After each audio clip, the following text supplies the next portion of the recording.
Hello, everyone. Welcome back. Hope your day went well.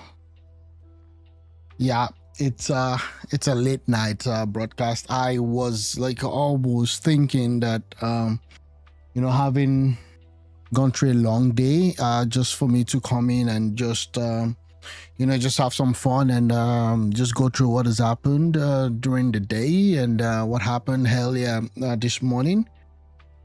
A lot of news. It's also a slow news day, which is, hopefully good. At times they say no news is good news, but I'm going to start with a good one, actually. The good news is that Kebbi State,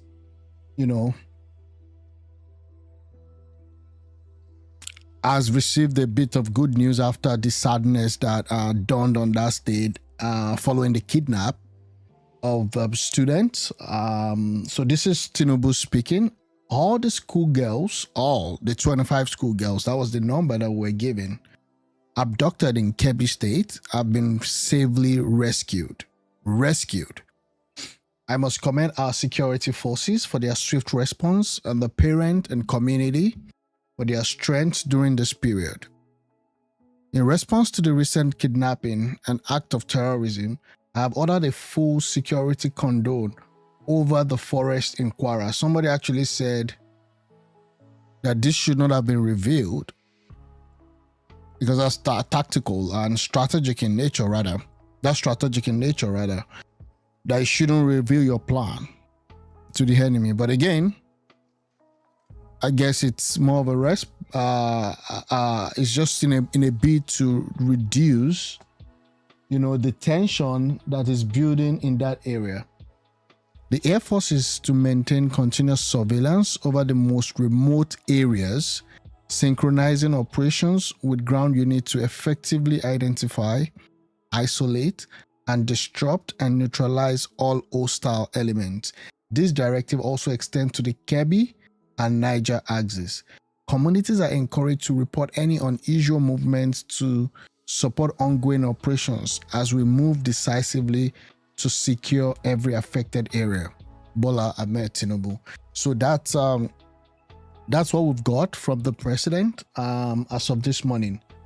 You have shown great leadership in the face of tribulation, all the sensible youth. Okay, Tinubu, you promised security. If you had done the job effectively, this abduction and killing won't happen in the first place. Yeah, I agree. Decisive decision is actually important. Okay? Because what happens is that when there is that slowness to make decision, and when you leave things to fate, casualty becomes inevitable. Okay? So we can see that people are kind of, you have contrary opinion. Your government has been outrun by terrorists. Now you can see the supporters of APC coming to say how good he is. You've shown great leadership. Another one, Mr. President, no one can cause who God has blessed. Along you will succeed. Okay, thank you, Mr. President. Your government has been outrun by terrorists. That's someone dissenting on that. How many arrests were made? How many casualties from the enemy's camp? This is highly commendable. So, again, on easy lies the head that wears the crown. And I agree with that. So we salute the military, for getting these people back. At the same time, this needs to stop. This can be happening on a daily basis. With all these things that, he has said, we'll see what happens. There was an interview that I saw with respect to some of those people kidnapped. And let me see if I can. Said no ransom was paid for the release. Let me see what this no ransom payment was made. So you want to guess that it wasn't a negotiation. It could. So what happened? We need details on what really happened and how people got, rescued. Be made by military force. It could be by combat. But then, of course, if no ransom payment was made, I'm not sure the girls were just handed over to the on a platter, to the Kebbi State government, on a cheap. So I'm pretty sure it had something to do with combat to ensure their release. And the governor equally. Are you sure? You're pretty sure. Are you sure that it had to do with combat? Are you sure? Because they were able to rescue all of the 25. You say you can't confirm if something was given. So again, I don't know what happened. Again, some of these things are kept secret. For whatever reason, they didn't fit. But we don't know. We don't know how. Well, they were rescued. They were not released. So was it really combat? Are you sure? How many casualties did the kidnappers suffer? Or the Nigerian army suffered? Now we have all the students back, but we need to be sure what happened. Stated that they are in good health condition, they are in stable condition, and the official handover of the girls will take place tomorrow at the same venue. The parents of the girls are going to be moving from Magade, the location where these girls were abducted. They're going to be moving to the state capital tomorrow for the has scored a very, very huge point, and the federal government has also scored a very huge point, because many people have been following pretty keenly the developments in Kebbi State. And yeah, federal government has scored a good point because they didn't do their job, and now they are doing what they should have done in the first place to prevent that kidnapping. So again, I don't know if they've done a good job. Now, it's not as if at times you don't have issues like that. Okay, even in the most sophisticated nations, there are issues that are happening, do you understand, all the time. But in this instance, you've got so much issue happening in quick succession. Talking about issues happening all around the world, no one is safe. This is what happened. Someone literally, set another passenger ablaze in a train in the United States. This is what Trump has to say. All the crime that took place last night, the night before, the woman with the burning, they burned the woman. To be talking about that now, they burned this beautiful woman riding in a train. A man was arrested 72 times. How insane. The problem is this: when you condone recklessness, lawlessness, when you don't do your job, and the state in question, or the city in question, is Chicago. They've been so lenient when it comes to crime. They have repeat offenders released to the street, and then something happened. Just in New York, someone also was unalived in a train. When you have this happening in quick succession, and you have this softness towards people who commit crime, criminals, this is what you get. 72 times, think of that. And they'll let them out again. The liberal judges will let them out again. But we're ready to go. We've been moving toward Chicago. We have a governor that thinks it's wonderful that only like 7 people were killed this week. But we are moving toward doing it, and we're going to, if crime gets, it's horrible what's happening in Chicago. We could make Chicago a safe city in a period of 4 weeks. In a period of 8 weeks, 9 weeks, 10 weeks, it would be totally safe. And the people of Chicago want us to go there. And if you look at the crime that's taken place in Chicago in the last 2 weeks, just take a look. It's on the front page of every newspaper. It's out of control. The mayor is incompetent, and the governor is a big fat slob. Wow. He ought to invite us in, say, please make Chicago safe. We're going to lose a great city if we don't do it quickly. Make Chicago, we'll do the same thing as we did in D.C., the same thing as we did everywhere we've gone.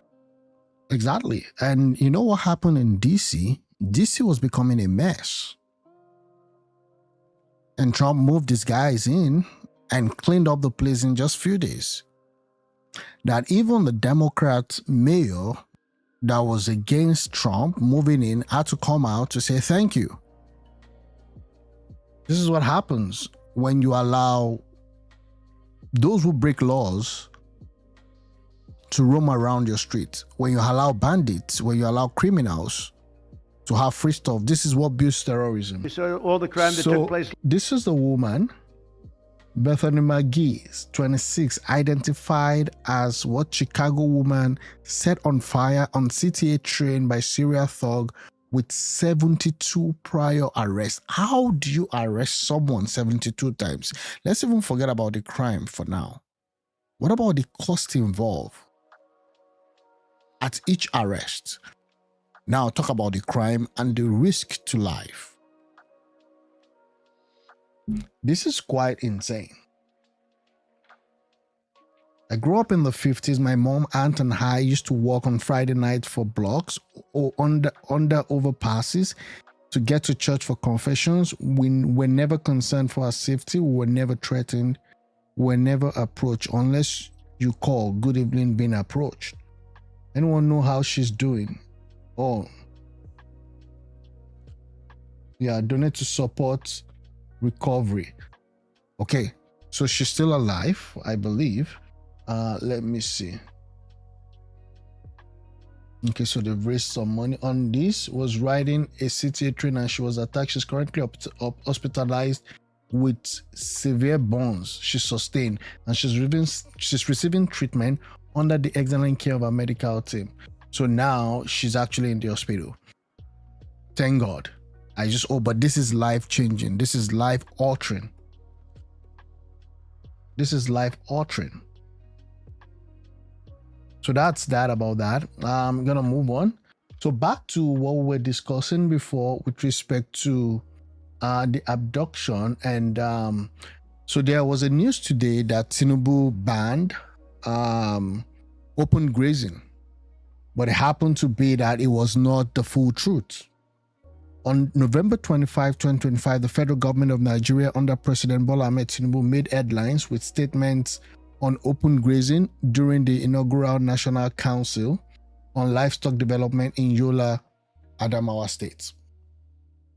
Okay, however, there's confusion and conflicting reports. Initial announcements suggested a nationwide ban, but the government quickly clarified it as a push for transition rather than an outright prohibition. Again, I don't understand why we cannot just ban open grazing. It's not your land.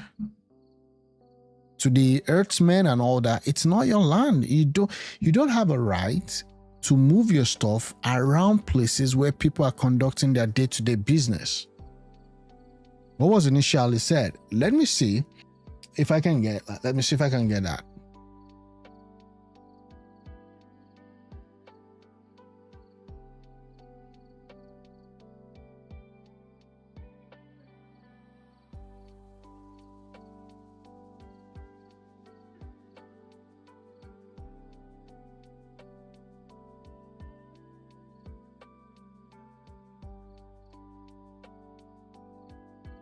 Okay, so about that, just seeing if I can actually get an actual video of the minister trying to work on that, but I don't have anything right now, so I'm just gonna move on. What was initially said? Minister of Livestock Development declared open grazing abolished and a capital offense, aligning with Tinubu's livestock innovation agenda to curb farmer and herder conflict, improve security, and boost the sector as a revenue hub. Now, this was what he said. Now, later on today, okay, the ministry debunked the report of a nationwide ban. Why can't we have a nationwide ban? Stating no such policy was announced. Instead, it's a gradual, well-structured transition from open grazing to ranching, with open grazing deemed unsustainable but not criminalized outright. Again, that's just what he has to say. So we'll see what happens. As far as I'm concerned, I think it's better if you have a total ban. A total ban. But that's that about that. There is a serious, I would say, confrontation between this guy, Olamide, and Portable. Portable is a known musician. Olamide is also a known musician. Now, look at this. Never trust the loyalty of a poor man. One would have thought that Portable will appreciate Olamide for the rest of his life. The major hit that Portable did was this Zazu that made him gave him a global recognition. But now he's coming out to say something different, saying that it was actually the one that made Olamide. This was the first time they met. Look at that. Everybody will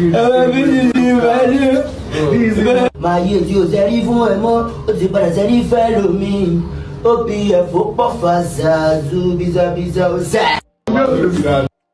is him crying that he met, what's it called? Olamide. And then they did it eat together. That was sponsored and pushed. And now it's gotten to the point where he's saying that, you know what? That he was the one that made Olamide. I mean, I don't know how that works. Look at that. Normal.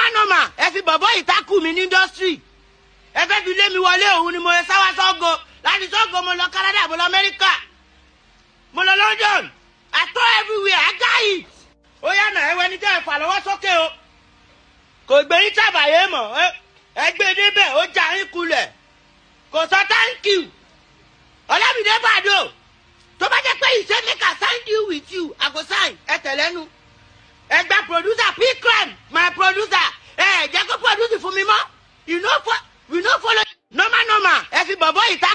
So that's it. And it's been trending for a while today. Like, you know what? It's trending because the rapper is the subject of mockery and hilarity following a series of verbal attacks he launched at rapper and record producer Olamide. The current sources of Portables emanate from claims that Olamide snubbed him by failing to extend him an invitation to his recently held concert in London. So Olamide is in London right now, performing, I believe, and then that's it. So he's not happy, okay, because of what happened. And also, there's been a lot of celebrity news, since the beginning of the week, Wizkid and all of those. So let me see. This is the main video. So he's saying he gave Olamide recognition. Olamide, you go to show himself for TV. First fuck when you do be that. Go do a TV like when kajo duro. O lo show ara no TV. Why? Why now? And you're gonna know. Because they forget you. That's to make them remember you. Yes, internationally. Now. Yes, you know. Why you fucking telling me, bro? Yes, now. You know what you're talking about. You know what you're talking about. And now, when they forget you, Zazu Cross make international people remember you. Yes. Zazu make Olamide internationally. Can you imagine that? What delusion. That's why they say that never trust the loyalty of a poor man. So he is claiming that he made Olamide global. Okay. Yes. Oh, do now. What? The video show for me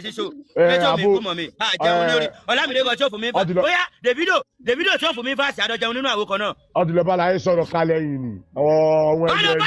So he's saying he made Olamide. Olamide is a Nigerian, one of the top Nigerian stars. You understand? Now saying that even Davido and Davido are pals. Then why didn't Olamide call him to the London show? Davido won't give me fast. Davido won't help me. Yes, Davido tell me I'm the best. I'm not the rest. Yes, in the whole world. Yes, Davido tell me. Yes, now. Yes, now. Yes, now. Davido love me. Yes, now. Davido is proud of me. Yes, now. Yes, now. Yes, now. Tell you about the story, my father, my story. About their fucking life. About your fucking life, bro. Yes, now. And now. This guy is mad. I mean, this is what we're dealing with in Nigeria. Oh, that's no hello la fi pa ko pa 1.2 PTC. Yeah. Lóṣù ẹ ṣe ere ni owó wo. Na make me this. Ó yá wá jẹ́ gbe níbẹ̀. Mo kọrin lójoojúmọ́.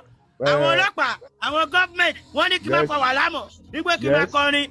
They have the talent. Make a kí máa kọrin. I can collect Grammy. I can be Nigeria hero.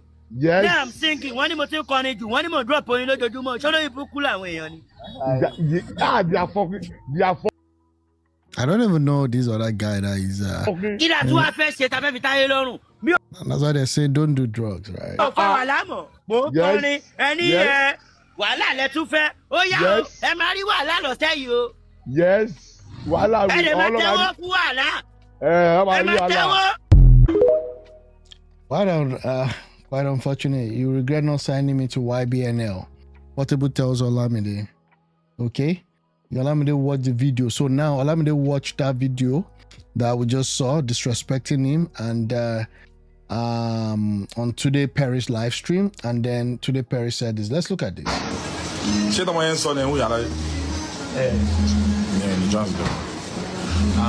Jack, is this Olamide, right?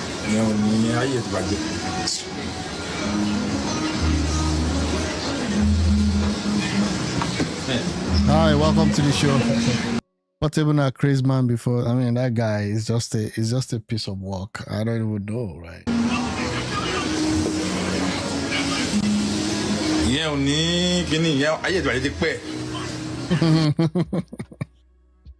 So this guy is saying his life is spoiled since. Okay.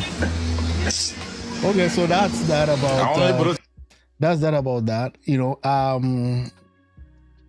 for real, that's just it. Nothing much with respect to that. There's also the whole talk about Wizkid and Banky W, who made him, who didn't make him, blah blah blah. When he was leaving Banky W's label, he didn't really have that much, blah blah blah. And you know, the whole thing, the whole story, just seems to be quite interesting, right?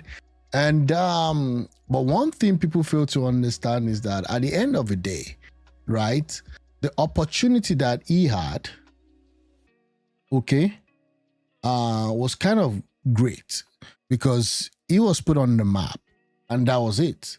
They know they regret many things.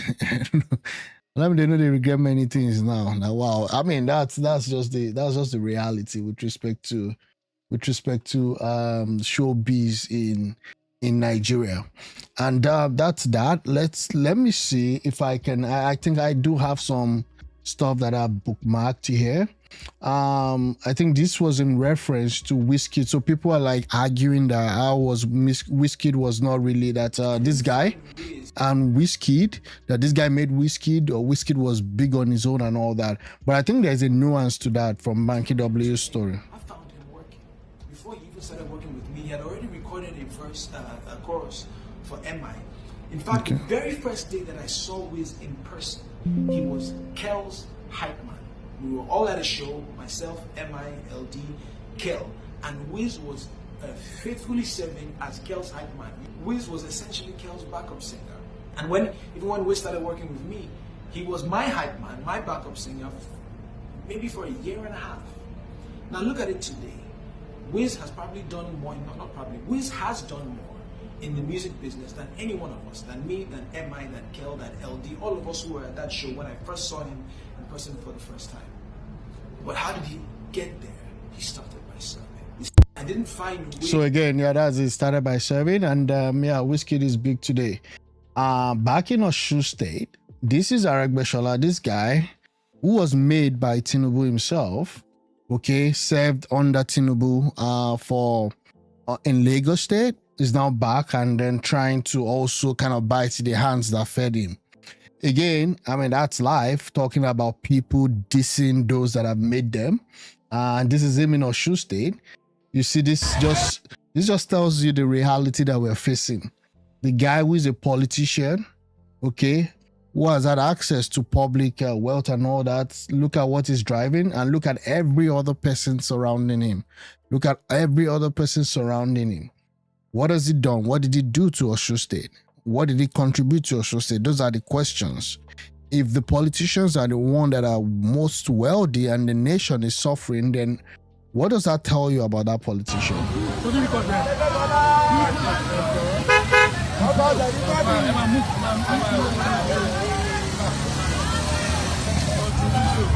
I don't even know who is actually waving to him. It's just quite unfortunate that that's what we've got. There's this video trending, and which doesn't even make sense. So look at it. Let's look at this. Sorry.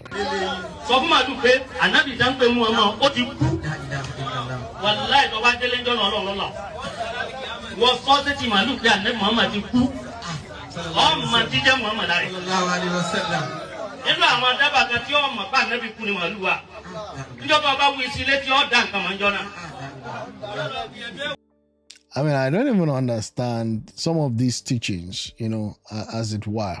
The Nigerian military shows off the military exercise they do to combat banditry.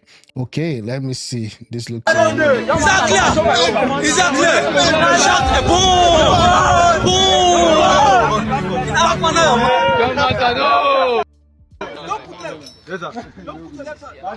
Let's go there.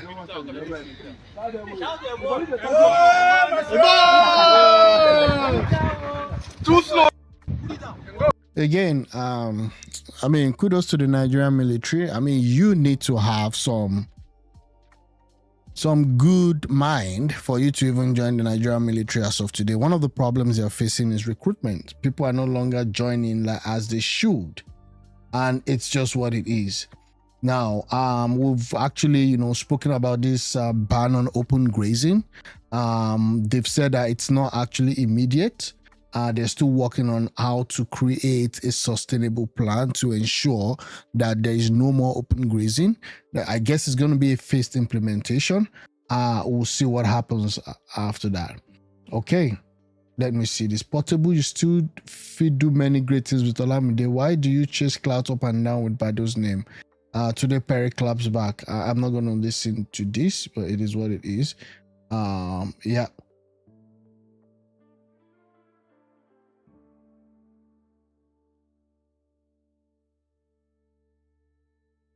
Okay, going back to my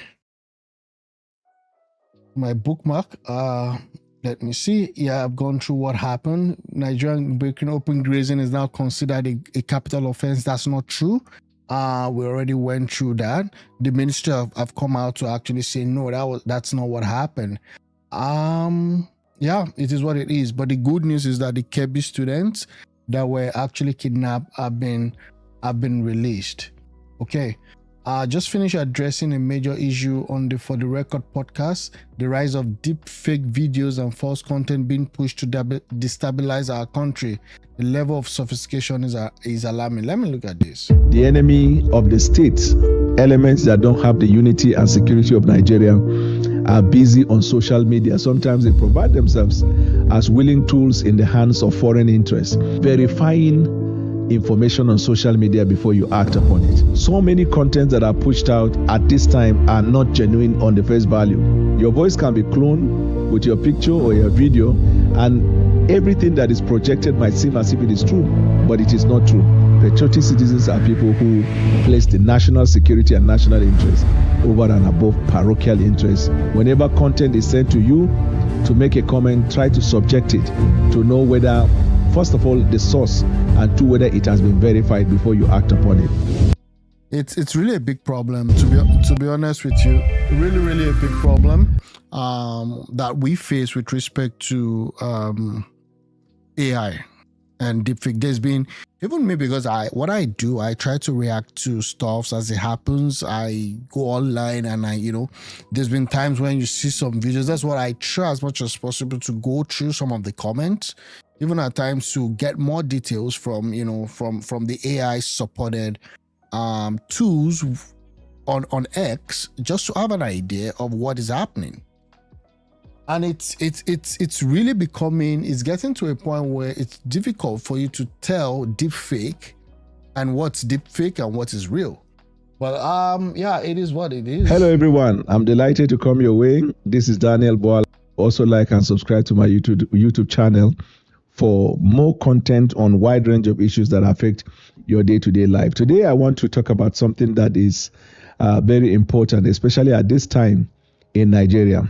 You must have in the last few weeks or months come across a situation where people have had to report that something was published on social media, either in form of a picture or video that created scare. Later you found out that it was actually fake news or something not related. Oh, what's this? Sorry about that. I don't know what's happening to X. The enemy of the state, social media, sometimes they provide themselves okay. Now in the hands of foreign interests to use the manipulation of the algorithm and create a vitriol, hate. Hi, did you watching live from Ghana? Welcome to the show. Thanks. And a particular agenda on social media in order to deepen the crisis in the country. You are aware that Nigeria recently was designated as a country of particular concern. And then more than that, they went on. Okay, I'm gonna move on. I don't know what's happening to X this morning. Let me just keep. What we're talking about today is something that is going to cause a lot of trouble. Anybody, if you. Oh, this is now frustrating.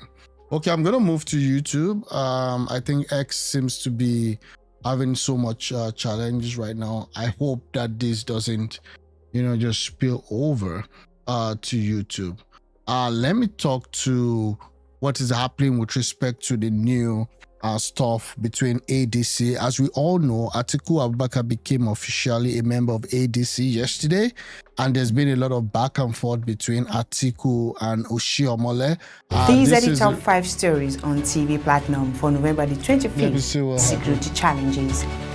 Representatives was convened to address recent violent incidents targeting vulnerable communities. Tajuddin stressed that the House's suspension of other legislative matters to focus on security that emerged from it. The plaintiffs argue that the Ibadan Convention ignored key court rulings, including decisions in cases involving Austin Wachuku, Sule Lamido, and Wike, affecting the required 21-day notice and should not have proceeded. They also claimed new officers were elected and Wike-aligned members suspended or expelled despite pending court orders.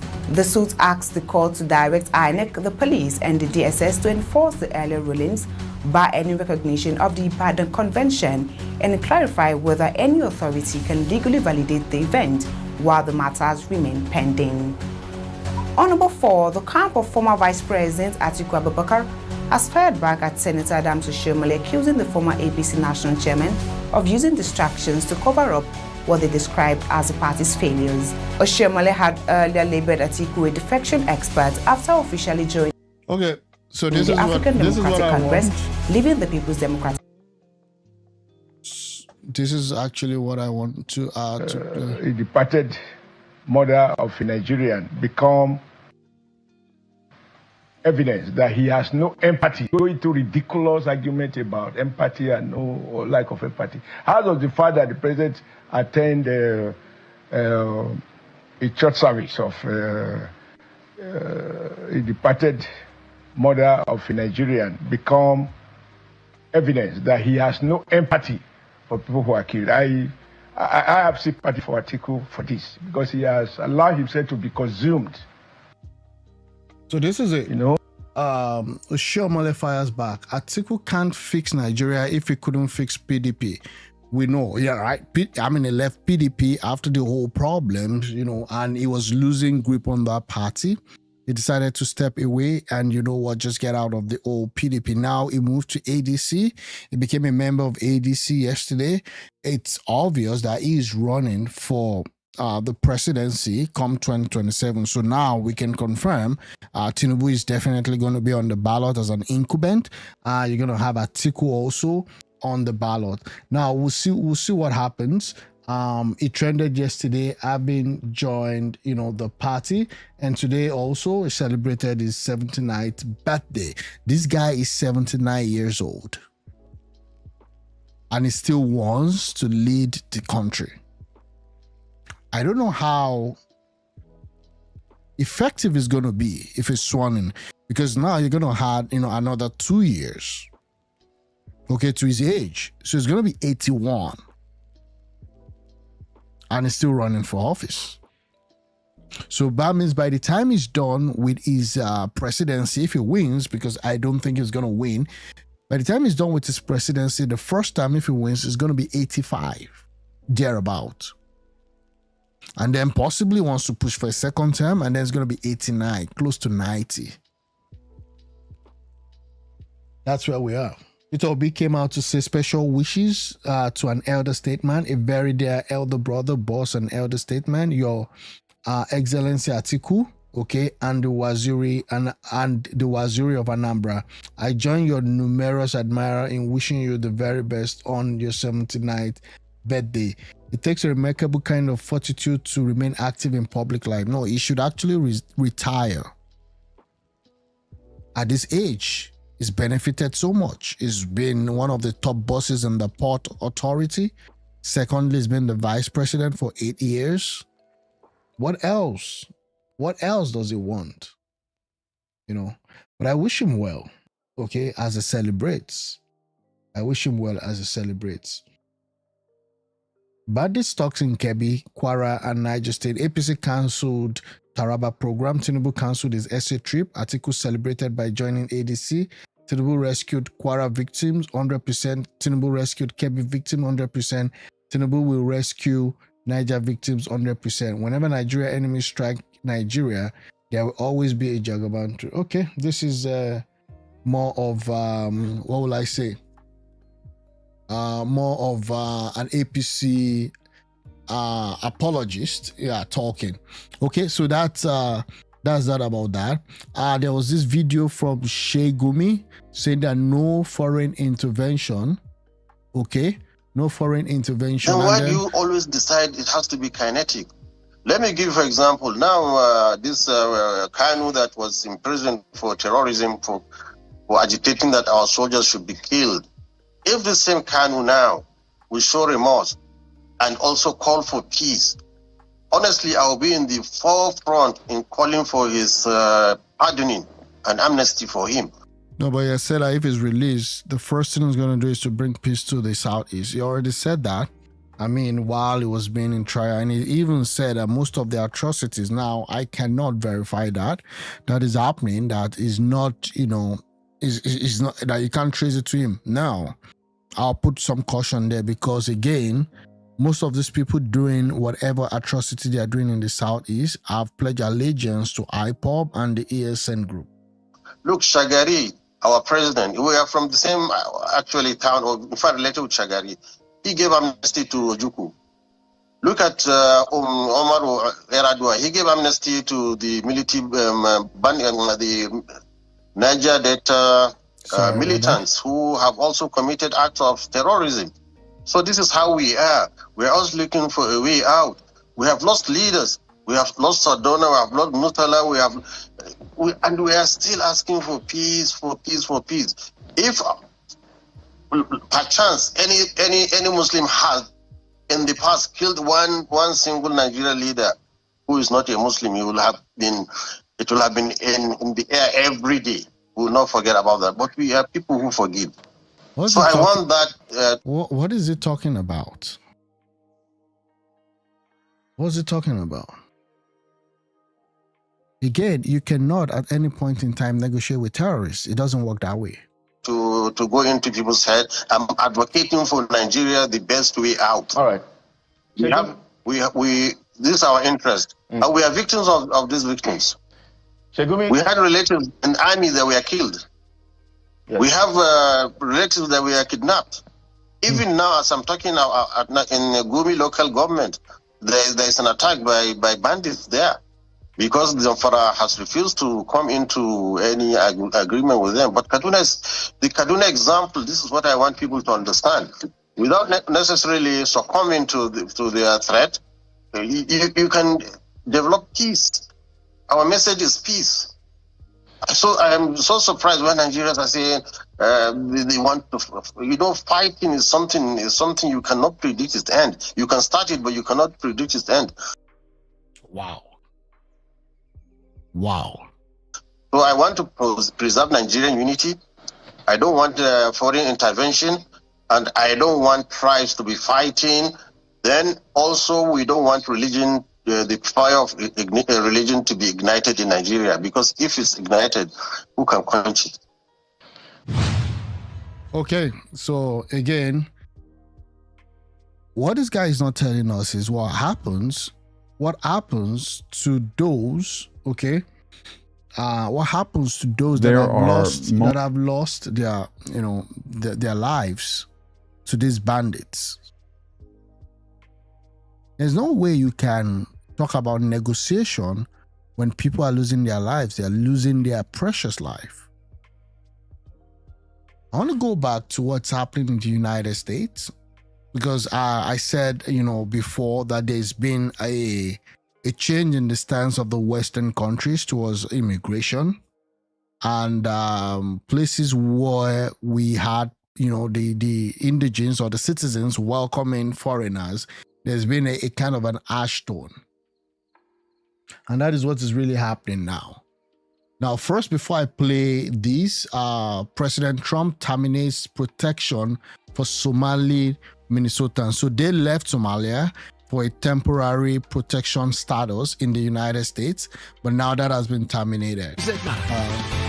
Good evening. Breaking tonight, President Donald Trump posting on Truth Social that he will terminate the temporary protected status for Somalis in Minnesota. In his post, he says the reason is, quote, Minnesota, under Governor Walz, is a hub of fraudulent money laundering activity.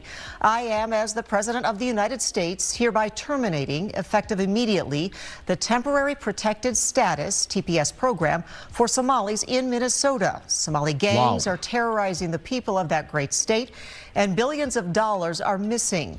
Send them back to where they came from. It's over, President DJT, end quote. Now, we have reached out to Governor Tim Walz for a comment, but have not heard back tonight. Somalia's protective status currently runs through March 2026. Now, tonight, Congresswoman Ilhan Omar responding to Trump's post on Twitter, saying, I am a citizen and so are majority of Somalis in America. Good luck celebrating a policy change that really doesn't have much impact on the Somalis you love to hate. Okay. We are here to stay. Also breaking tonight, U.S. Congresswoman Marjorie Taylor Greene says she will be resigning from Congress. The Georgia representative says she will step down from her seat in the House in January. What a talking terrorists and Nibla, you cannot compare flying terrorists to Niger Delta freedom fighter. Yeah, you're right. It comes after a very public fallout with President Trump. Greene posted a lengthy statement and video on social media explaining her decision to resign. A special election will have to be held to find her replacement. Then Okay, why do you always decide it has to be sorry kinetic? about this. Let me give you an example. I'm gonna listen to this guy. You don't realize what Trump just did. So there's been a lot of debate about what's been happening in Minnesotans by the Somali refugees or Somalians that were given temporary protective status. There's been a lot of money missing. There's been a lot of fraud that has been alleged that these people actually take and then they send back to Somalia.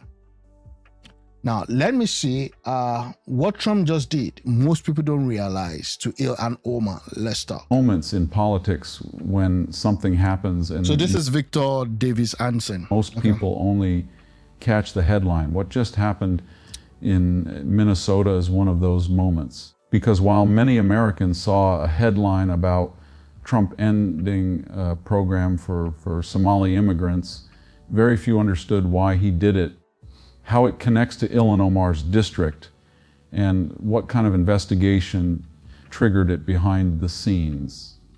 This isn't a small administrative adjustment. This is a decisive move aimed at dismantling a network that federal investigators say has been draining taxpayer funds, rerouting money overseas, and destabilizing an entire region of the state.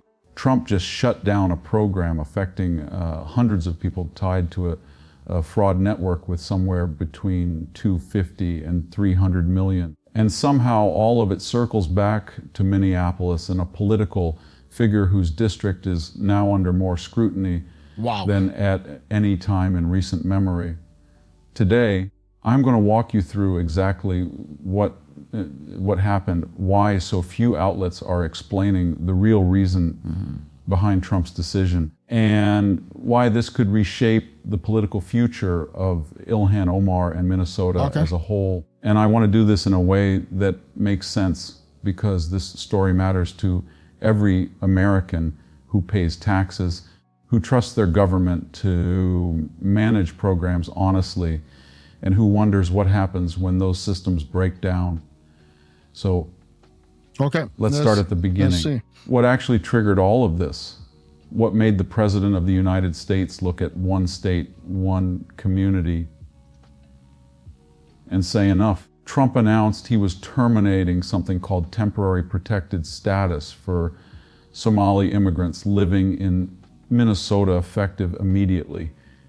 Now, if you're not familiar with TPS, It's essentially a legal shield the government grants to people from countries facing disaster or conflict. It allows them to stay in America temporarily without fear of deportation. It's meant to be compassionate, humane, a safety net for people fleeing genuine danger. But here's where things took a hard turn. Trump cited large-scale welfare fraud, money laundering, and the discovery that millions of taxpayer dollars had been funneled into overseas networks, some even reaching extremist groups, according to federal reports. He wasn't just ending a program, he was responding to something much bigger, much darker, that had been unfolding for years. Now, before we dive into the political fallout, we need to understand. Okay, just to put some context to, you know, all this, like is mentioning frauds and all that. So I did ask, okay, this is what are the fraud schemes? What are the schemes that have been, you know, that have been detected or through investigation with respect to Minnesota? So autism services, fake diagnosis, and billing for unnecessary therapy, targeting Somali families with kickbacks, $300 to $1,005 per child each month. Provider spike from 41. So in 2018, there were 41 autistic children. And then in 2023, that more than almost 8 times. Okay? Almost 8 times. You now have what? 328. Many Somalian owned. Overall claim is what? 3 million. Now you could see that in 2018 to 399 million. That's crazy. That's crazy.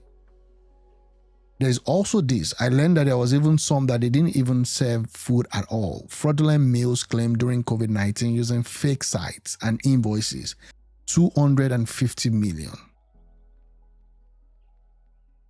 They've charged 70 people, mostly Somali defendants. Wow. I don't know who Azan is. Azan got $426,000. $465,000, sorry. Housing Stability Services. Fake housing aids. Claim. Through fictitious complaint. Program cost exploded. Wow. 200 million. So this is already going. Yeah. That's almost like in billions, right? Overall welfare claim and Medicaid fraud came 28 plus schemes since 2019, including above plus. Wow, this is massive. This is really massive. Let me just continue playing this. Understand the system that allowed this to happen in the first place. Because this isn't really a story about immigration policy. It's a story about what happens when oversight fails. When programs designed to help vulnerable people get hijacked by organized networks, and when state leaders either don't notice or choose not to act. Minnesota has become home to the largest Somali population in the entire country. We're talking somewhere between 75 and 85 Zalosan people. That's a sizable community. Many arrived as refugees over.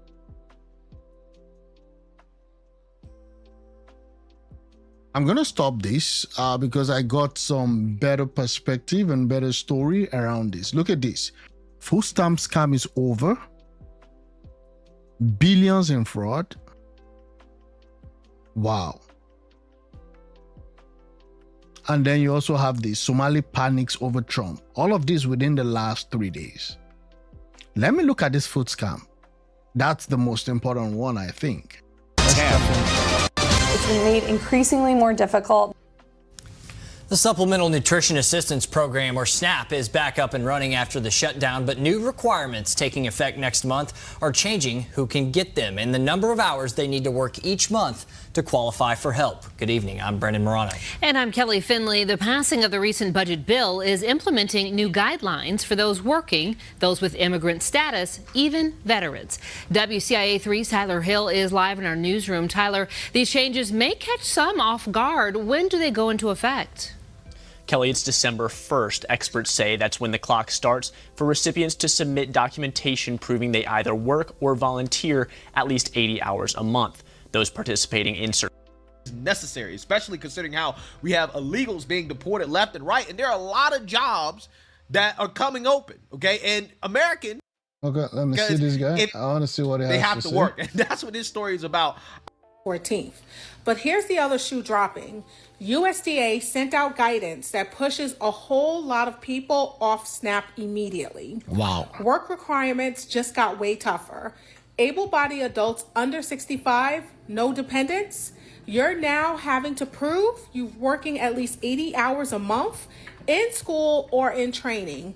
If you can't prove it, you get 3 months of benefits. That's it. Parents with kids under 14 are exempt, but once those kids hit 14, those parents are probably pulled into the work requirement pool too. And then here's the part that's blowing people right now. Groups that were always exempt no longer are. Veterans, people experiencing homelessness, young adults aging out of foster care. They now have to meet the same work rules. The only full exemption still standing is disability. Then we get to the immigration. Which is fair, right? If you're disabled, right, you should be able to get benefits. But if you're well able, you have all your faculties working, all your functions working well, then except there is an extraordinary reason, you shouldn't just be living on the government. Except there is a plausible reason. Right now in the United States, there are 41 million people that use a SNAP. Okay.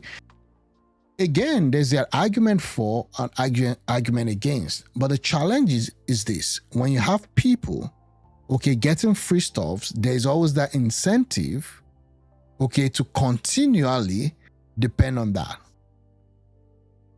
And that's it.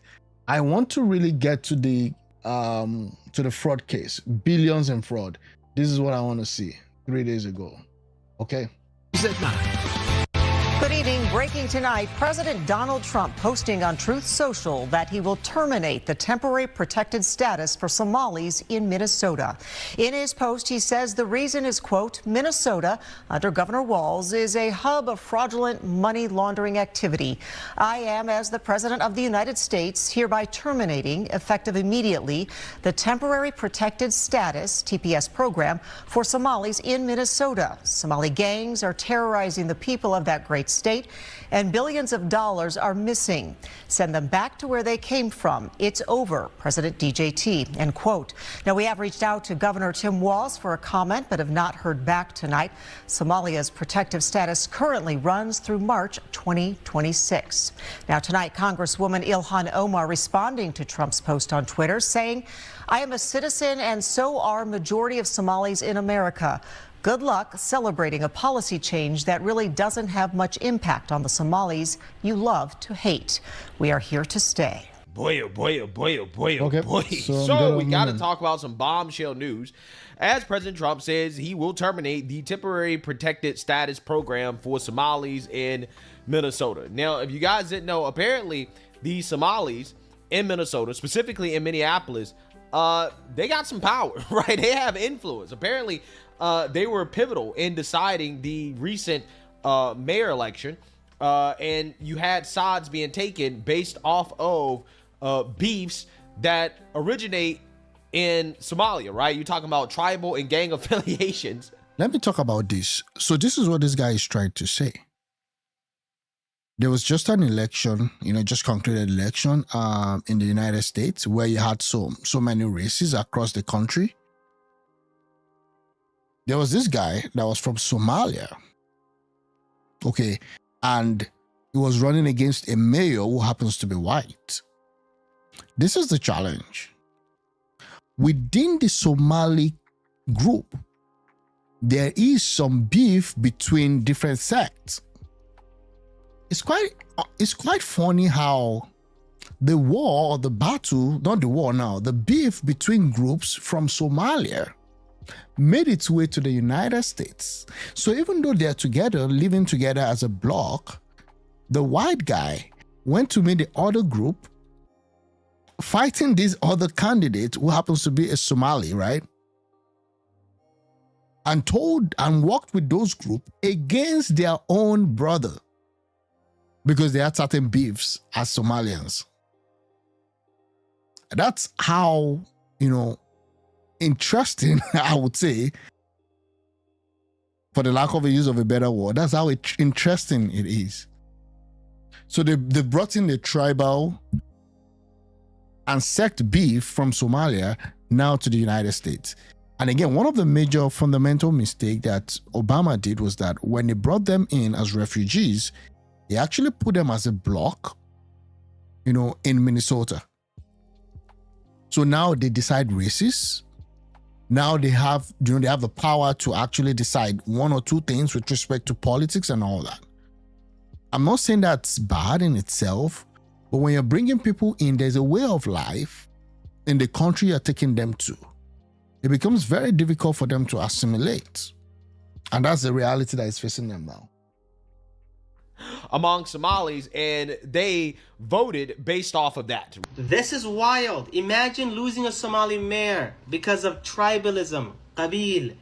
Yeah, Omar Fati called out to his Somali community and said, "Vote for me." The Somali community responded, "What's your qabil?" Omar Fati, educated, qualified, confused, looks to his left and he sees his opponent, Jacob, being welcomed as Somali, given a tribe, Hawiya, and was giving a Somali name. His opponent got clan before vote.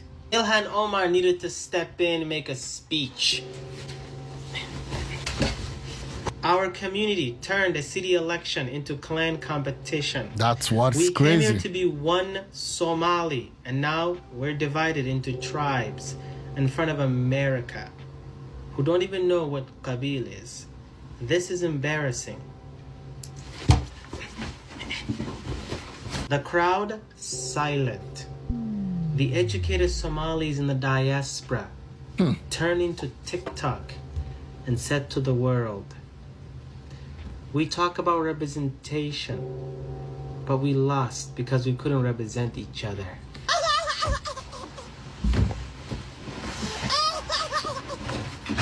Bringing that Africa tribal stuff to the United States. So again, I know you should vote for someone based on competence. To be honest with you, the two guys in that election, the white guy and the Somali guy, I'm not a fan of both of them. Because the white guy is also worse with respect to the way he has handled the city. Okay? But it's just quite interesting that you now see tribalism being played in the United States. Okay. Yeah, so this totally explains why you saw Jacob Frey, who is the mayor of Minneapolis.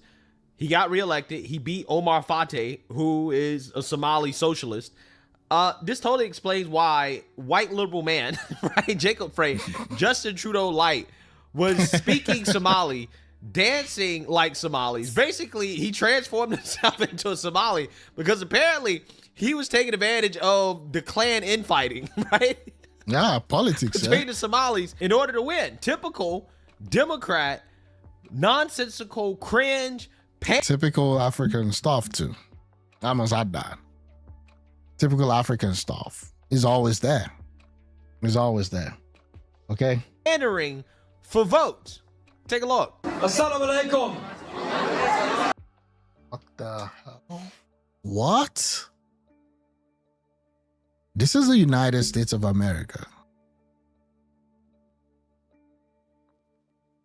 This is the United States.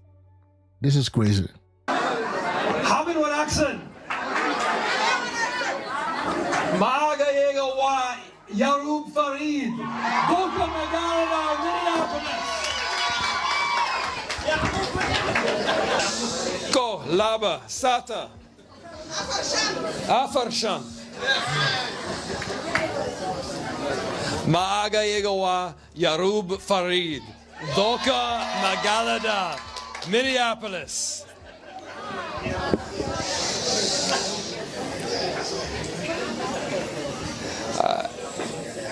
Mahat Senate. Mahat Senate. For all of your incredible work, Mahat Senate, to the great people of Minneapolis. And I say that very intentionally, because no matter where you are from, Minneapolis should be a place where you are proud to call home.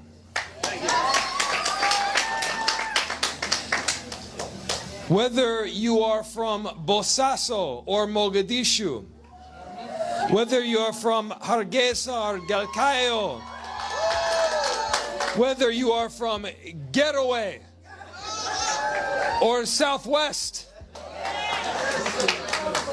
So calling various stuffs within Somalia. That's it. That's the politics right now, bro. Minneapolis is a place where you come to seek prosperity, where you come to raise your family.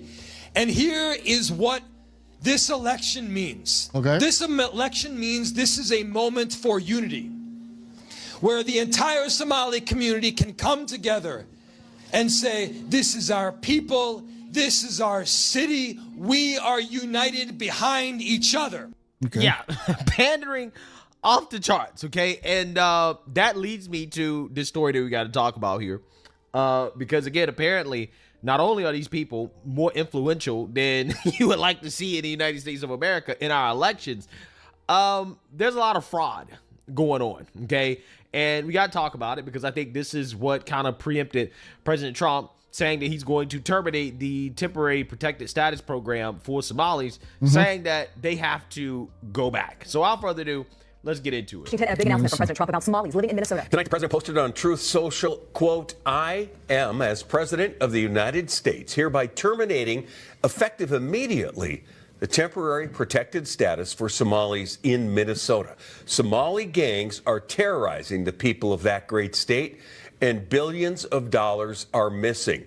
Send them back to where they came from, end quote. Wow. Now, we're working to learn the legality of the president's plan and the potential impact. We know Minnesota has the largest Somali population in the United States, with the last estimate by Minnesota Compass at more than 79,000 people. Callan Gray is working on this in the newsroom, and Callan, reaction is coming in fast tonight. That's right. Just in the last hour, Governor Walz responding, saying, quote, it is not surprising the president has chosen to broadly target an entire community. This is what he does to change the subject, end quote. Congressmember Ilhan Omar also pushing back, posted on X, quote, I am a citizen and so are majority of Somalis in America. Good luck celebrating a policy change that really doesn't have much impact on the Somalis you love to hate. We are here to stay. According to National Immigration Forum, as of October, there were 705 people from Somalia in the U.S. with TPS, and we're working to get the total count here in Minnesota. Temporary protected status is meant for those whose home countries are experiencing civil unrest, violence, or natural disasters. Somali immigrants have been eligible since 1991. The Department of Homeland Security says this was most recently extended through March of next year. Homeland Security has the What? Since 1991?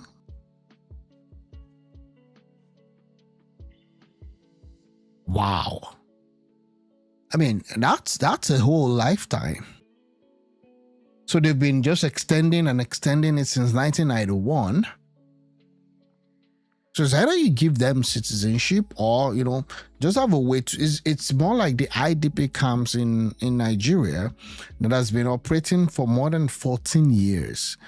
It's no more a temporary displaced place. It has become home. That's quite unfortunate. Discretion to designate a country for TPS for periods of 6 to 18 months. and can extend it if the country continues to meet the conditions for designation. I just spoke with Julia Decker with the Immigrant Law Center of Minnesota. She explained typically TPS terminations have to be posted on the Federal Register before the date the country's designation is set to expire. I just checked Homeland Security's website in the last few minutes, and Somalia is still listed. Decker also explained this is not done state by state, so the federal government will have to end TPS for all Somali immigrants, not just those here in Minnesota. The Minnesota chapter of the Council on American... Yeah, I mean, I don't really see what the issue is, right? If they say, nationwide, hey, you know what? It's time to end this, okay? You got to make your country great, right? I'm not sure exactly what the issue is, whether it's at the state level, at the federal level. I'm not seeing what the issue is here, to be honest with you. Islamic Relations tonight says this will tear families apart, calling it a political attack based on hateful rhetoric and urging the president to reverse the decision. But Republicans are praising the announcement. Republican State House Speaker Lisa Damuth, who is running for governor, shared the president's post saying, quote, President Trump is right. Fraud is out of control and unacceptable. Going on to say anyone involved in these criminal activities should be swiftly deported if they are not lawfully present in the U.S. Republican House Majority Whip Tom Emmer tonight thanked the president. Kevin. Okay, that's Kellen Gray. Now, Minnesota's Republican delegation in Congress, including Tom Emmer, shared a letter with us that they just sent to U.S. Attorney for Minnesota Daniel Rosen. And in this letter, they're asking for an investigation into Governor Walz's, quote, inaction and improper handling of fraud. They're also asking for Rosen to look into reports. So Governor Walz was the guy that ran with... what's it called again? Kamala Harris. Yeah, he ran with Kamala Harris as the vice president for the vice president position last year, and they both lost that election. I mean, his whole campaign was a little bit cringy though, but again, it was fun. That I can say. It was really fun watching, different episodes and different drama. But that's over now. I don't know if he's going to run again in 2028. That's yet to be seen. Right now, I can't even say for sure who the Democrat candidate will be in 2028. But I think the field is open. And as the party goes further left, I just don't know if there would be sane voices that would at least bring them to the center. Taxpayer dollars are ending up in the hands of the Al-Shabaab terrorist network in Somalia. A source in the Does that sound familiar?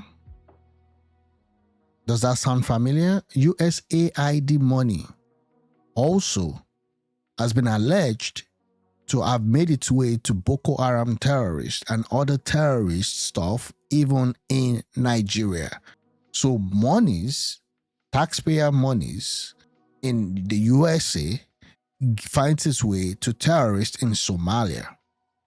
Some people need to go to jail. U.S. Attorney's Office tells us they don't have an exact dollar amount. However, says, quote, Al-Shabaab controls much of Somalia and imposes a tax on all financial activity in the areas it controls. Also, at this point, I just want to appeal. If you're watching, I would love if you could help subscribe. We're trying to grow this channel to a point where we can have a good community. As things are happening in the world, the 2027 election in Nigeria also is a focal point. I want to grow a community where we can share ideas, chat with each other, and grow. So please help, like, share, and also follow for more updates. Thanks.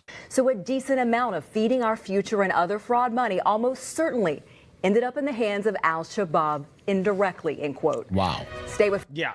So you see, now you heard that. Now we're going to get into the fraud aspect of this story. Yeah, because, wait for it. As you guys just heard, apparently, our welfare, right, our tax dollars are ending up in the hands of terrorists in Somalia because it's being funneled from the United States of America into Somalia via the Somali community in the United States of America. Okay, and yeah, let's go ahead and get into it because I think this is what preempted President Trump coming out here and saying that he's revoking the temporary protection status. Leaders say Minnesota is grappling with one of the biggest welfare fraud waves in U.S. history. And now counterterrorism officials warn some of that money very likely ended up in the pockets of al-Shabaab, an al-Qaeda-linked terror group operating out of Somalia. National correspondent Kaylee Gaskins has the details from Washington. Yeah, only God. And we also have to act, okay? I mean, yeah, it has to be both. It's just unfortunate that the whole terrorism thing is kind of complex right now. Is the biggest funder of al-Shabaab, the al-Qaeda-linked terror group in Somalia, actually the Minnesota taxpayer? A federal investigator says yes. An alarming claim first reported by City Journal, which spoke with multiple former federal agents. The U.S. Attorney's Office has charged dozens of defendants across multiple schemes, including housing aid fraud, pandemic child nutrition fraud, and false billing for autism therapy. In total, prosecutors say these schemes have cost Minnesota taxpayers billions of dollars. Still, there are people that have legitimately could use those resources that are not getting those resources.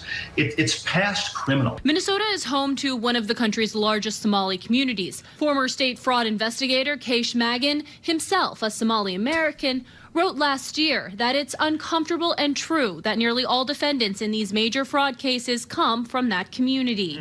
Wow. Somali himself saying, man, my people are doing a lot of bad stuff. They're stealing a lot of your money, right? It's crazy. Taking advantage of the most generous country in the world and one of the most generous states in that country. And according to City Journal, some of the stolen money was sent overseas through informal cash transfer networks. Investigators say once that cash arrived in Somalia, al-Shabaab took a cut, whether the sender intended that or not. Pretty much across the board, people that I spoke to said there really isn't a law enforcement solution to this problem. As you said, that's simply playing whack-a-mole. People pretty consistently told me that, there needs to be a policy change here. Critics. Yeah, I mean, the solution is to cut the immigration into the country, right? To say, you know what, you can't come here, right? Because you're coming here, you're living off welfare, and then you're taking the welfare dollars, tax dollars, and you're funneling it back to Somalia, and is ended up in the hands of terrorists, right? That is the actual solution. The solution is what President Trump called for, and yeah, I mean, that's just what the reality is here. Claim Minnesota leaders have tiptoed around the issue, fearing a backlash from the state's powerful Somali American voting bloc. In Washington. Yeah, it's all about the voting bloc. It's all about, the person that can determine an election. And that's why it was intentional that they put them all in one location so that you can then give them that block, and then politicians can decide and use it as it well pleases. That's the whole thing.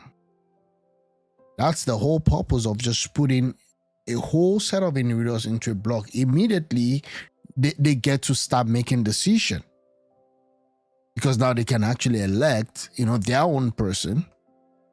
Not until now, when we now have, the disagreement or the tribalism within the same set of people, and now the politicians are also now using it to their advantage. It's crazy.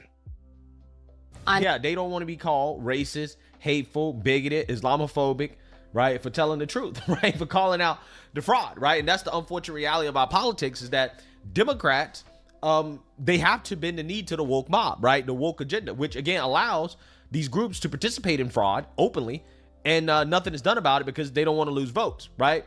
Democrats want to maintain power and control no matter what, okay, and they will openly allow fraudulent programs in order to avoid voter backlash, because apparently based terror group al-Shabaab, according to a report, the radical Islamic terror group, which is a long-standing ally of al-Qaeda.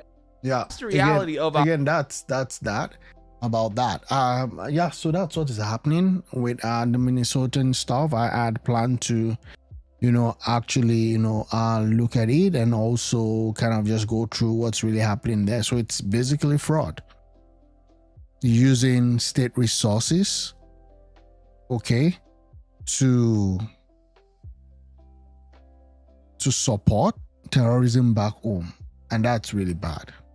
I'm gonna move on. I want to talk about this news One, Asari Dokubo warns Boko Haram to avoid Port Harcourt. Dokubo, once a prominent militant who led the Niger Delta People Volunteer Force in the early 2000s, received a presidential pardon in 2007 and now supports President Tinubu. Speaking passionately in pidgin English from an informal setting, he declares no tolerance for the group, typically active in Nigerian Northeast, reaching the oil south. The message comes amid an unverified report of clashes in River State, with opinions split between those praising his resolve and others calling it reckless amidst ongoing concern. What does he have to say? If Boko Haram come Port Harcourt, you know, say my business not to kill them. I did some fella they killed. I did Plateau they killed. I did Niger they killed them. If them come Port Harcourt, my business not to kill them. This thing I'm telling you is raw. This one is raw. I'm not like those people who do this, that apologetic. I'm a Muslim. If you come fight me, I go kill you. If you come fight me because I be Muslim, I'll kill you. That one. No compromise. But I will not. Okay, so that's what he's saying. Okay, and that's it. That's what he's saying. I mean, we'll see what happens. Okay. Now, moving forward, let me see. I think this is a bigger video. Let me see this. Yep. If Boko Haram come Port Harcourt, you know, say my business not to kill them. I'll kill you. Okay. Just see this lunatic. He wants to annex Canada. He wants Iceland. Okay, so he's talking about Trump. Yeah, he's talking about what Trump wants. Well, anyway, that's it.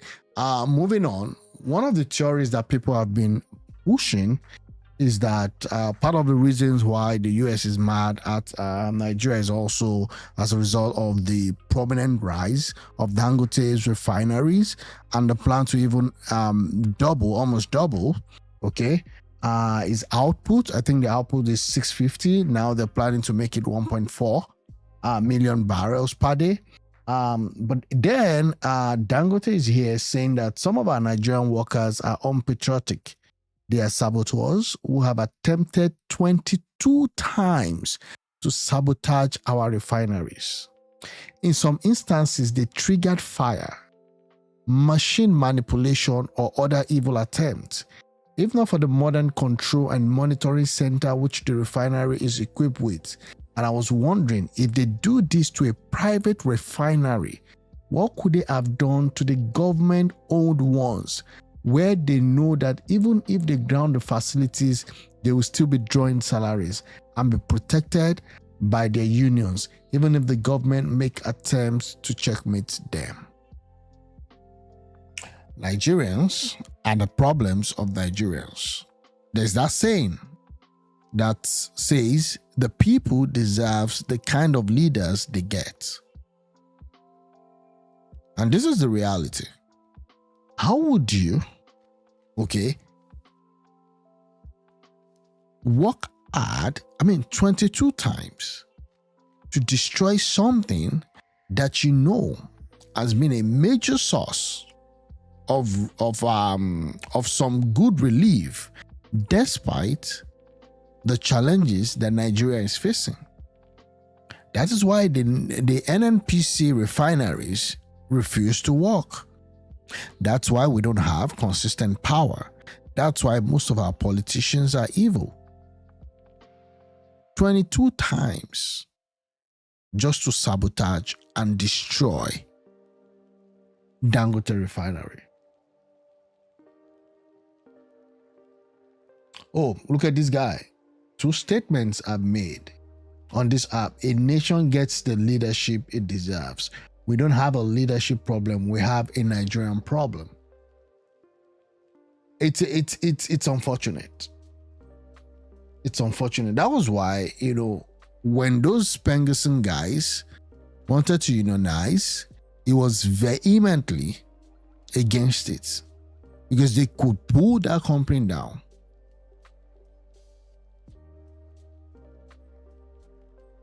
With a wink, just within just a tickle of an eye, they can pull the company down.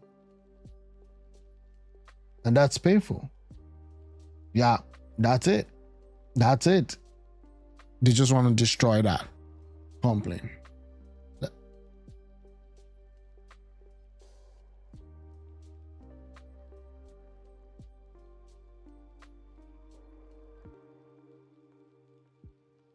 Some of the problems we're facing today, is as a result of the challenges. Some of us who recruited him into politics. That Buhari left us with. We brought Buhari to politics to protect Fulani structure in Kwara State, Buba Galadima. I don't know what this is. Had a mission. And I will reveal that mission today. General Buhari came into politics. It wasn't his province. He never liked politicians because he believed we are fake and that we don't mean what we say. But there was an incident that made some of us to recruit him, convince him, and use the other people to convince him to join politics. And even though we had our own agenda, because in 1999 and 2000, the OPC was on rampage in some parts of the country, especially Southwest, and have inconvenienced a lot of people from this part of the country. And to the extent that they mobilized over 500 vehicles to come and invade Ilorin, with the sole aim of uprooting what they called Fulani structures in Ilorin. And we felt that was too much. And Obasanjo was doing nothing. President Obasanjo was doing nothing. President Bola Tinubu, then governor of Lagos, was doing nothing. And some of us felt that those group of people. I don't understand what he's talking about. How would a governor of Lagos State do something with respect to what is happening in Kwara State? That doesn't make sense. Were being encouraged by their leaders in position of authority. So how do we stop that? And I called a meeting in Kaduna at Alhaji Bashir Alhatu's house in a place called Unguan Kaji, directly opposite the house of General Ibrahim Badamasi Babangida. And some of those we invited included Alhaji Wadanas, Professor Yadudu, Bashir Alhatu himself, Alhaji Yahya Sulehamma, and a host of others, about 34 of us. And we sat down to reason. How do we save our people from this OPC menace? But the reason why you had the OPC issue was because this issue of security was becoming unbearable. Once they saw that these guys were coming in, there were a lot of farmers. At that time, it wasn't really this banditry of a thing. It was just between the farmers and the herders, where the herders would go in to retaliate against the farmers. But the reason why the farmers, had issues was because the herders' cow, the herd, would always go in to destroy their plants. So we said, I suggested that we have to, because you remove government through only two ways: the ballot of through the barrel of the gun, and through the ballot box. And they said it was impossible to challenge General Obasanjo. That was how Buhari came to our mind. And when he was approached, he had a very unkind words for politicians. But since he didn't say he was not doing, we still pursued him. To cut a long story short, we achieved our first purpose of putting a brake to what OPC was doing, because immediately Buhari joined partisan politics, and we had a very big outing in Daura to initiate him into politics. The Obasanjo government became restive and was shaken to it. Yeah, not plants alone, but outing the crop production, which feeds the people at Kalma. Yeah, I mean, they will say yes. It's quite unfortunate. It's bone marrow, and because those were some of his our thinking. So Obasanjo had to really checkmate the OPC. So for that reason, we have achieved our first purpose of bringing General Buhari into partisan politics. So the remaining now. And that was as far back as not 2015. Okay? That was as far back as 2007. Almost 20 years. So you could see the plan. It's, it was already in there that they would, always have their way. Because Buhari later won in 2015. But by the account of what this guy is saying, allegedly, if that is right, that means as far back as 20, even before 2007. That was when they brought this guy that knows nothing about governance, knows nothing about economics, deceived the people in the name of change, and then made the country more miserable than he made it. It's history. They wanted to dismantle, as what is happening across the country now. They wanted to dismantle his platform of ANPP, APC, ANPP.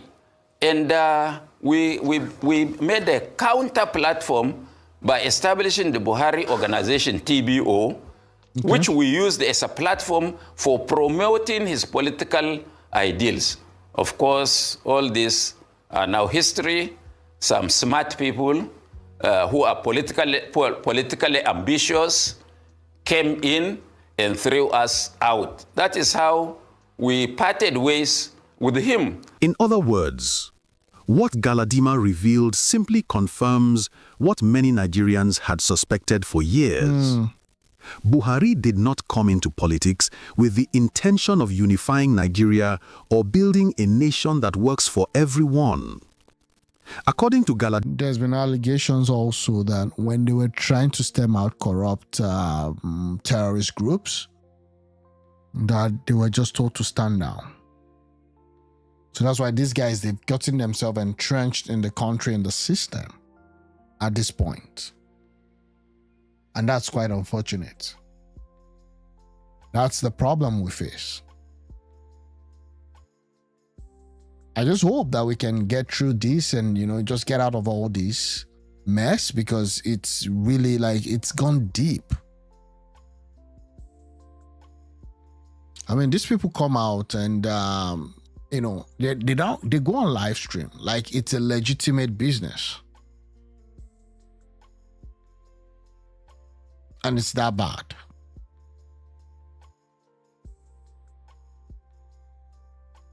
Anyways, let me just see what's happening.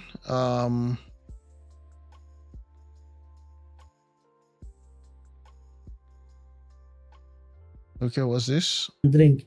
Go to Mana. LP 75. LP. Do you know? Yes. Do you know how people carried that boy and dropped that boy? Do you know this guy came to Lagos and all those, some of his friends that we went out to go and drink? Go to Mana. None of them allowed that young man to sleep in his house. What can I bet you? Look at the no daughter. But Adam small. So, I mean, he's just talking about there was this sensation that happened during the election where, there was a guy that was kind of, hyping Peter Obi's votes, and people didn't follow him. It's fine. Igbo man sparks debate as he wants people not to marry Igbo's partners from the southeast. Why? What does he have to say? If you want to marry an Igbo man, marry an Igbo man that was raised outside Igbo land. What? Why? Why that? I don't know. I mean, what's it talking about? Let's see. If you're a single girl and you want to pray to marry an Igbo man, pray, may God give you an Igbo man that was born and raised outside Igbo land. Why? The mentality, they different, especially the one that born in the north. Any Igbo man born and raised in the north is one of the best Igbo man you could ever dream to marry. Why? And the ones them born and raised in southwest, still they okay. Past the ones we born and raised in Igbo land. Any Igbo man born and raised in southeast, 85% of them no be husband material. Why? This is an Igbo person speaking, and we shall not get into tribal dispute. As much as I want to watch it, I've got to move on. Let's watch it. They always anyways. did too authoritative. Let's watch it anyways. In fact, they hardly respect their woman. They hardly respect their wife. And any small thing, they go beat you waiting no good. Wow. You understand? Their mindset be say anything where they talk, now stand. They don't have regard for you as the wife. Your opinion no matter, and they are very hardened. Let me look at what people are saying. It's like this one was born and raised in the north. Yeah, we just want Biafra. We will still live in Yoruba land, but we must have our own country for our safety in case we are chased out of your land. We can go home and report. Wow. Not be everything be content. You go just open your mouth. Exactly. So character now by region. Unquote there. Let me move on. I'm not going to get myself involved in this.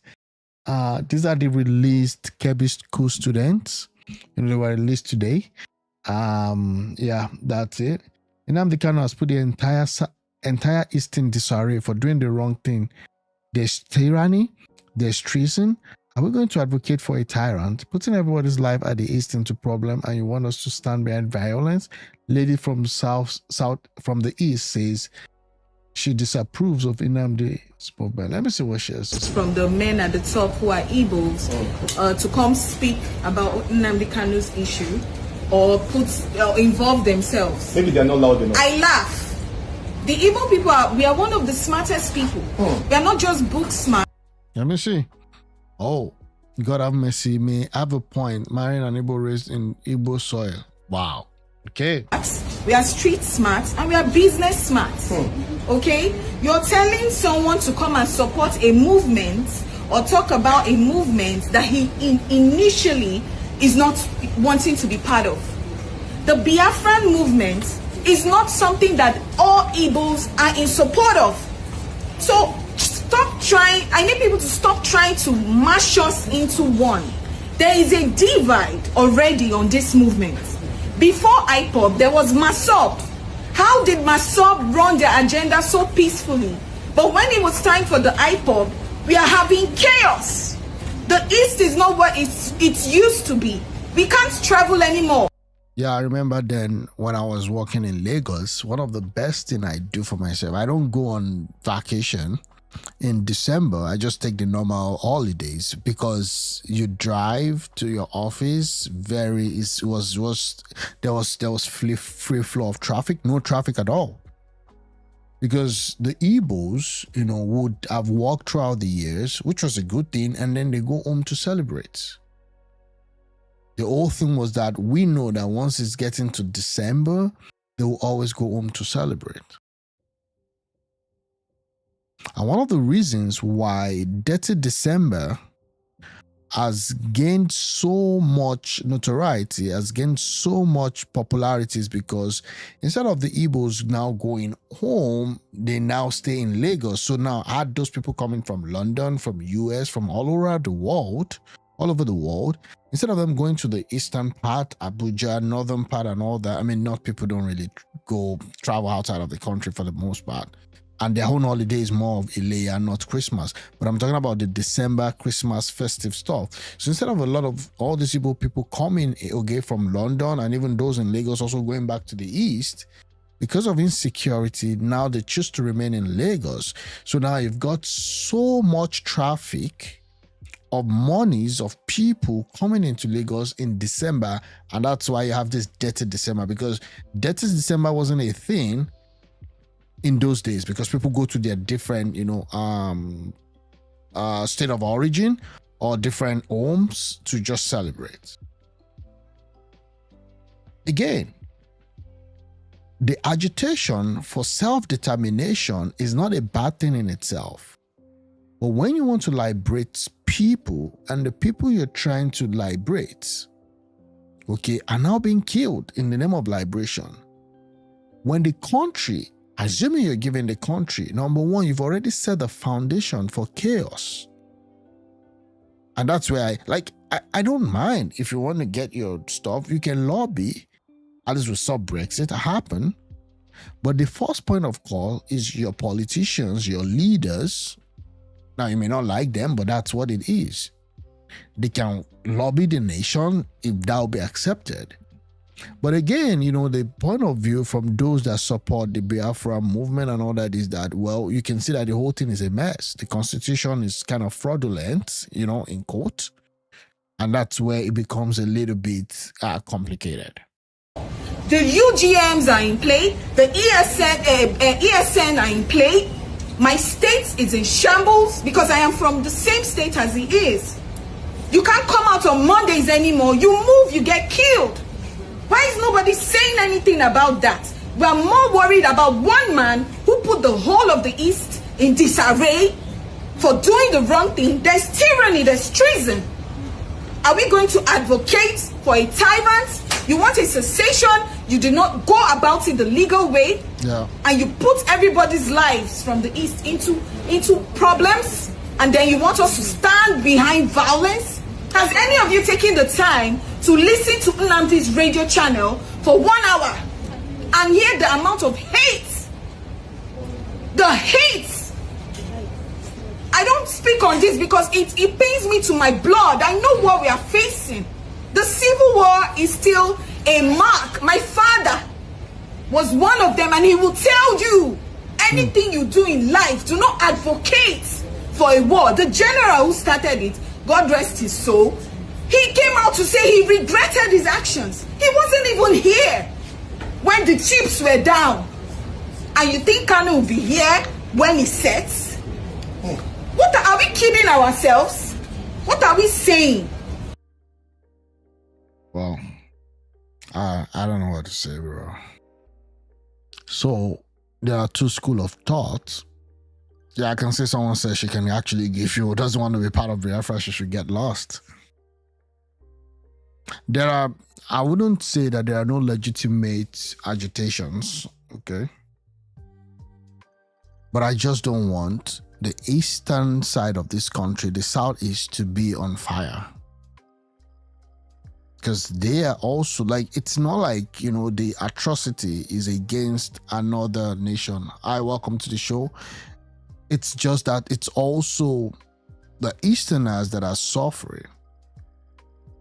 And there's also, I wouldn't lie, I wouldn't say, you could say that, some of these things are IPOB and, ESN. How do you know? There might also be some other groups that have infiltrated that group. There could be some other terrorists that have infiltrated the group and creating pockets of attack too.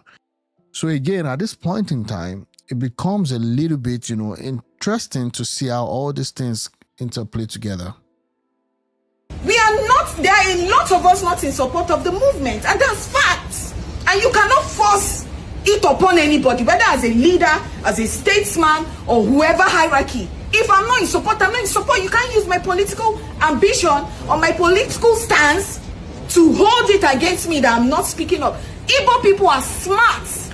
We choose our battles wisely. And for this battle of Nnamdi Kanu, we are choosing to stay silent. And the people who have chosen to stay silent should not be bullied for their choice. Thank you. Yeah, but again, who is bullying who? I think it's not again, I think that, you see, for there to be, an achievement, and also there are other things that could be achieved, even as a bloc, there needs to be some good level of collaboration amongst those in the Southeast. Okay, speaking with the same voice, the leaders. Again, I don't know if there's a trust between the people and the leaders. It makes it quite difficult. Thank you. But again, yeah, that's a point of view. This is the funnest video you will see on the internet today. I'm not the bad boy. Oh, they did this for article? Okay. I am not the bad day boy, but I am here to celebrate with our dad. I'm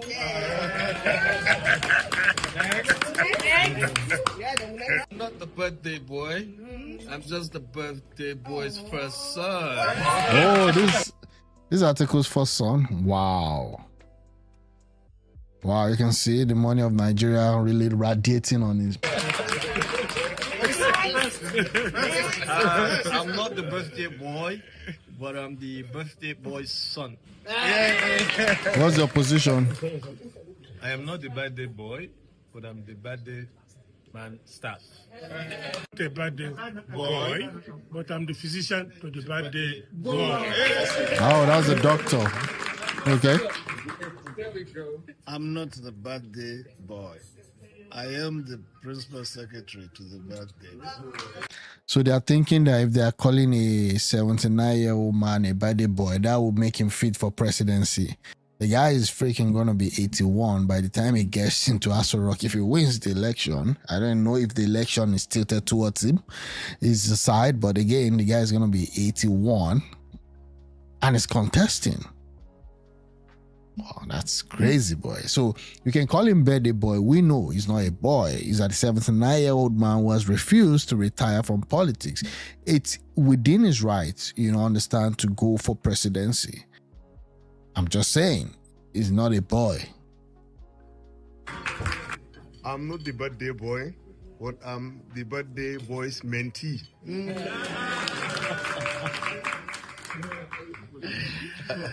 I'm not the birthday boy, but I'm the birthday boy's mentee.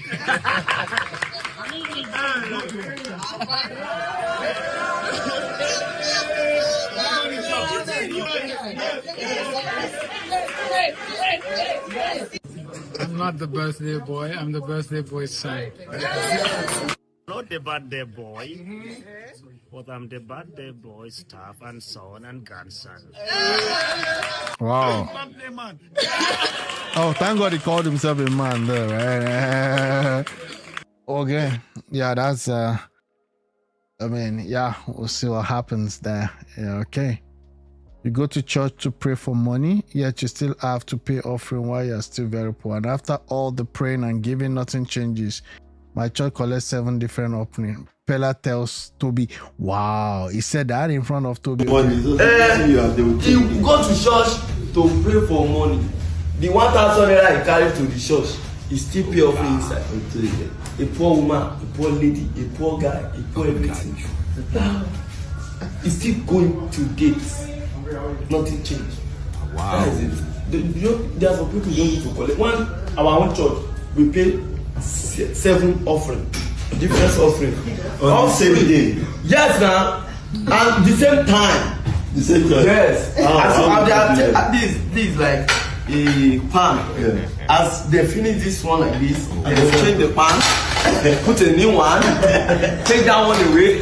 They are fasting that. Don't worry. It's not nothing for them.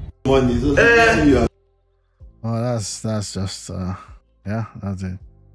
So, okay. Old bandit attack. Video of a brave vigilante that confronted Fulani bandit with their AK-47. Nobody kidnapping Isapa. A media house reporting the abduction of some resident of Isapa community Ekiti LG of Kwara State following the attacks by bandits. Yesterday didn't get their fact correctly. No residents was abducted during the incidents. These guys are everywhere. These guys are everywhere. As they fled through Eruku, the fleeing bandits encountered some Hausa individuals and a woman. whom they abducted in an attempt to claim false sense of victory. Journalists or media organizations should always do their due diligence. I don't know if this is correct. Let me see if this is true. This was 10 hours ago. Another attack followed. Wow. I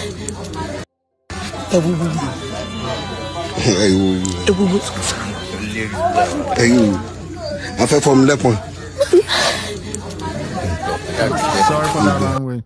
This post counters mainstream media report of 10 to 11 abduction in Isapa, Kwara State on November 24, 2025, asserting no locals were kidnapped there due to vigilantes' resistance. Now, people are actually trying to defend themselves.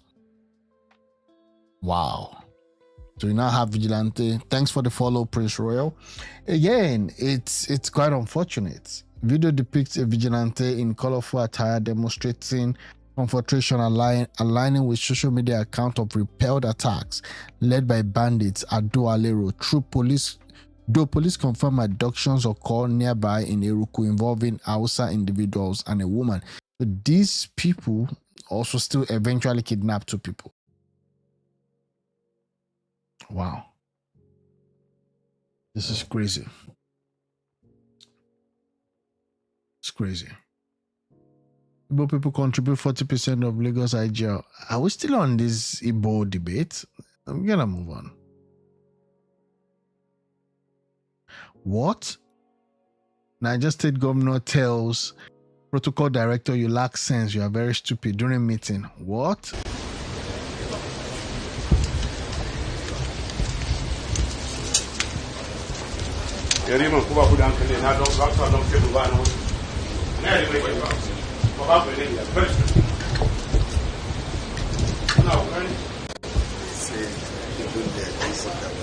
Wow.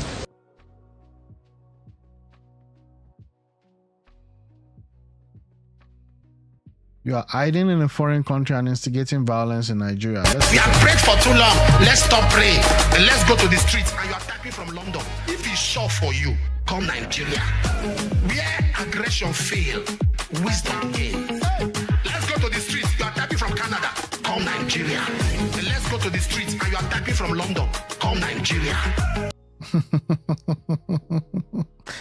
Okay, that's Simon Ekpa, I guess. Yeah.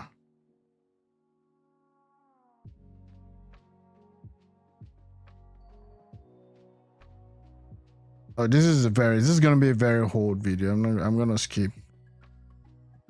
Yeah. Okay, so this is Guy. I mean, he's been saying a lot of stuff. I support Trump deporting many Somalis people as they can legally go back to Africa. Nigerians hate everyone. So this one I say Nigeria hates everyone. Let me see. Let me see. This guy's okay. Let me see. So the U.S. President Donald Trump has come out and said he's going to remove the temporary protected status that Somalis have in Minnesota, so that he can start deporting them. And I just want to say I absolutely support this as a Nigerian. I need him to remove that status and deport as many Somalis as possible. Okay. There you have it. It says Trump says he is ending temporary deportation protection for Somalis in Minnesota. And I said, as a Nigerian, I support this. Let me explain why. After seeing what y'all did to your own brother in favor of Jacob Frey, you serve no purpose to your own. Okay, so he's bringing tribalism also into this, which I don't agree with. I don't agree with what they did, but at the same time, I also don't agree with this whole story of what they did to your brother thing. Elections should be based on who can perform better for the people. Now, Jacob Frey, like I earlier said, I'm not a fan. I don't even think between the two of them, I don't know which one is which. People, to all black peoples, you need to get the fuck out of America. You are a net negative. Okay, I'm gonna move on. I'm gonna move on. How far you just need to understand what you're seeing online before people turn your word into cruise. Okay. Yeah. She saw on her daughter live that Mrs. DS said a lot of men lead with sexual advances. Someone check on that little girl. She didn't say that. Okay, let's see. This is the first negative review I will see about Olamide's concert in London. Okay, London people are enjoying it. Okay, so let me just move on.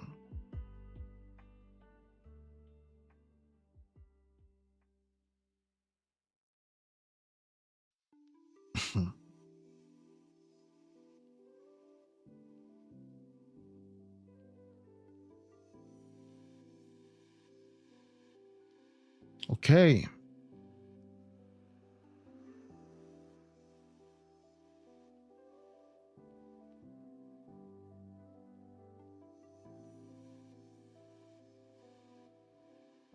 Thanks everyone for joining.